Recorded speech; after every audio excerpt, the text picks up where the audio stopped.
आगे की कहानी में ईशा का दिल दर्द और उलझन से पूरी तरह भरा हुआ है। उसकी मां कावेरी जिंदगी और मौत के बीच झूल रही है। अस्पताल के आईसीयू में लगभग कोमा की हालत में पड़ी कावेरी किसी की आवाज़ तक सुनने की स्थिति में नहीं है। ऐसे हालात में ईशा किसी की भी बात मानने को तैयार नहीं है। लेकिन हालात चाहे जैसे भी हों, दिल के किसी कोने में सूरज के लिए सवाल अब भी जिंदा है। इसी वजह से ईशा खुशबू के साथ जेल में सूरज से मिलने पहुंचती है।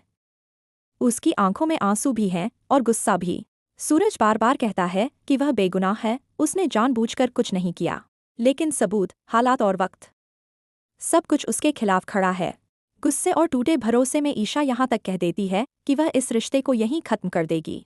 वह अपना मंगलसूत्र तोड़ने ही वाली होती है। लेकिन तभी सूरज उसका हाथ पकड़ लेता है। वह कहता है, ये सिर्फ धागा नहीं है ईशा, ये मेरे और तुम्हारे विश्वास की आखिरी डोर है।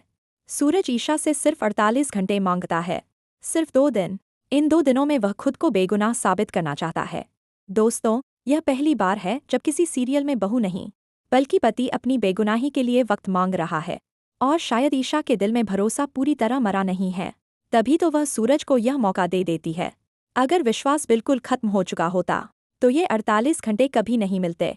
उधर सूरज को 2 दिन के लिए जेल से पुलिस कस्टडी में लाया जाता है। वह दृश्य भी बेहद दर्दनाक होता है। ईशा खुद तय कर लेती है कि अगर सूरज इन 48 घंटों में खुद को बेगुनाह साबित नहीं कर पाया, तो वह खुद उसके खिलाफ केस लड़ेगी। लेकिन जब वह सूरज की हालत देखती है, तो उसके भीतर का गुस्सा और दर्द आपस में टकराने लगते हैं। एक तरफ माँ की जान का सवाल, दूसरी तरफ पति की बेगुनाही की गुहार। सूरज को पूरा यकीन है कि उसे फंसाया गया है।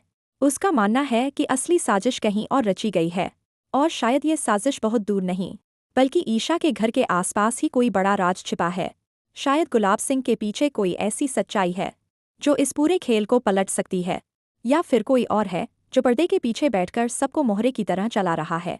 इधर अस्पताल में ईशा की मां इशारों इशारों में कुछ समझाने की कोशिश करती है।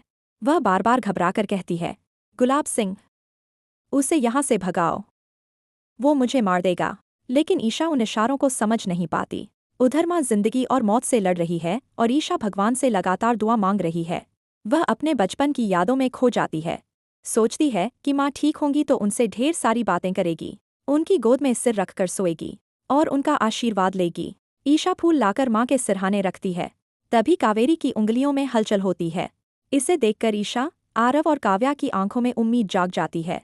लेकिन जैसे ही कावेरी की नज़र गुलाब सिंह पर पड़ती है, वह घबरा जाती है और बार बार एक ही शब्द बोलने लगती है, खून, खून। असल में वह उसी खून की ओर इशारा कर रही होती है जो गुलाब सिंह ने करवाया और जिसका इल्जाम सूरज पर डाल दिया गया। गुलाब सिंह यह सब देखकर डर जाता है। उसे लगता है कि कहीं सारा सच बाहर ना आ जाए। इसी डर में वह चुपके से ऑक्सीजन पाइप निकालकर कावेरी को मारने की कोशिश करता है। कावेरी सब देख रही होती है, लेकिन बोल नहीं पा रही होती। माहौल और भी ज्यादा तनावपूर्ण हो जाता है। माँ बार बार खून कहती रहती है और ईशा अब भी उसी भ्रम में उलझी रहती है कि गोली सूरज ने चलाई थी। दोस्तों, अब सबकी नज़र उन 48 घंटों पर है। क्या सूरज सच में खुद को बेगुनाह साबित कर पाएगा? क्या ईशा अपनी माँ के इशारों की सच्चाई समझ पाएगी? या फिर गुलाब सिंह एक और खतरनाक चाल चल देगा? आपको क्या लगता है आगे क्या होगा? कमेंट में ज़रूर बताएं और ऐसे ही धमाकेदार अपडेट्स के लिए चैनल को लाइक, शेयर और सब्सक्राइब करना न भूलें।